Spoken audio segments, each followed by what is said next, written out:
जल्दी से जरा उत्तर प्रदेश लेकर चलती हूँ। संजय त्रिपाठी हमारे साथ मौजूद हैं और संजय, यहां पर एग्जैक्ट दोगुने वाला फासला प्रधानमंत्री नरेंद्र मोदी और राहुल गांधी के बीच पीएम के तौर पर डायरेक्ट कॉन्टेस्ट में। बिल्कुल रोमाना, क्योंकि पहले ही मैंने ये बात कही कि प्रधानमंत्री मोदी उत्तर प्रदेश से सांसद हैं। लोग क्या सोचते हैं, शैलेंद्र तिवारी जी हमारे साथ में हैं। जो सर्वे एबीपी न्यूज़ का है उसमें प्रधानमंत्री मोदी को फिर से प्रधानमंत्री बनाने के लिए 60% लोग राजी हैं, जबकि राहुल गांधी को इससे आधा नंबर मिलता है। क्या सोचते हैं? देखिए, मुझे लगता है कि कहीं ना कहीं हमें अपनी रीच बढ़ाने की ज़रूरत है। राहुल गांधी जी को अपनी विजिबिलिटी, अपनी कनेक्टिविटी में और सुधार करने की ज़रूरत है, और चीज़ें जोड़ने की ज़रूरत है।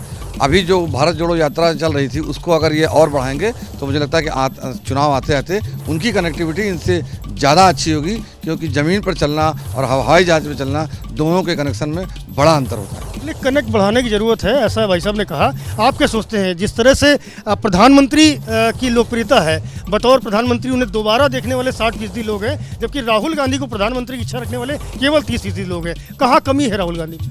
राहुल गांधी में मेन कमी तो है संवादहीनता की।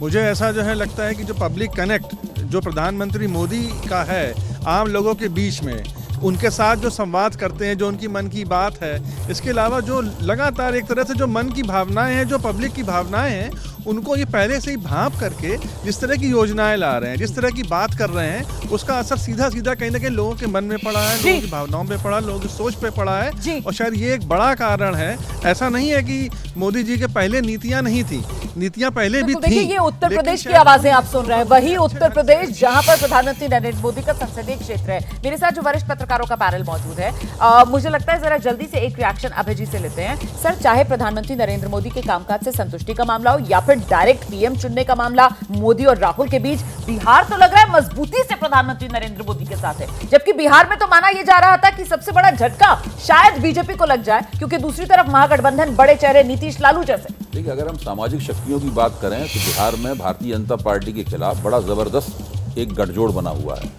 उस गठजोड़ को भाजपा ने पिछले दिनों कुछ कमजोर किया है, उसमें कुछ शक्तियों को अपनी ओर खींचा है, लेकिन अभी भी मैं मानता हूं कि महागठबंधन भाजपा को बिहार में करारी चुनौती देगा। परिणाम क्या निकलेगा मैं अभी नहीं कह सकता ये, लेकिन बिहार भाजपा के लिए एक नाजुक प्रदेश है। तो मतलब जहां तक प्रधानमंत्री की रेटिंग का सवाल है, मैं मानता हूं कि प्रधानमंत्री की रेटिंग और भाजपा के चुनाव जीतने की क्षमता, इन दोनों में एक संबंध भी है, लेकिन वो संबंध इतना सीधा नहीं है कि प्रधानमंत्री की रेटिंग ज्यादा है तो सीटें ज्यादा जीत लेंगे वो। ऐसा नहीं है। सहमत है शुक्ला जी? मतलब बिहार में प्रधानमंत्री नरेंद्र मोदी के काम से संतुष्टि, उनकी लोकप्रियता, डायरेक्ट चुनना हो, सब मामले में ये ग्राफ जो है वो प्रधानमंत्री नरेंद्र मोदी के ऊपर जाता हुआ नजर आ रहा है। लेकिन फिर भी आंकड़े ही बताते हैं कि आंकड़ा जो है वो इस तरीके का नहीं आएगा बीजेपी को फेवर करता हुआ। मुझे लगता है कि ये मैं नहीं कह रहा हूं, मैं ये कह रहा हूं कि अगर प्रधानमंत्री की रेटिंग बहुत ज्यादा अच्छी है, इसके बावजूद भी भारतीय जनता पार्टी के खिलाफ लोग कहां पे खड़े हुए हैं, उससे तय होगा चुनाव का परिणाम। मतलब वही ना, फेवर वाला नहीं आएगा। ठीक है।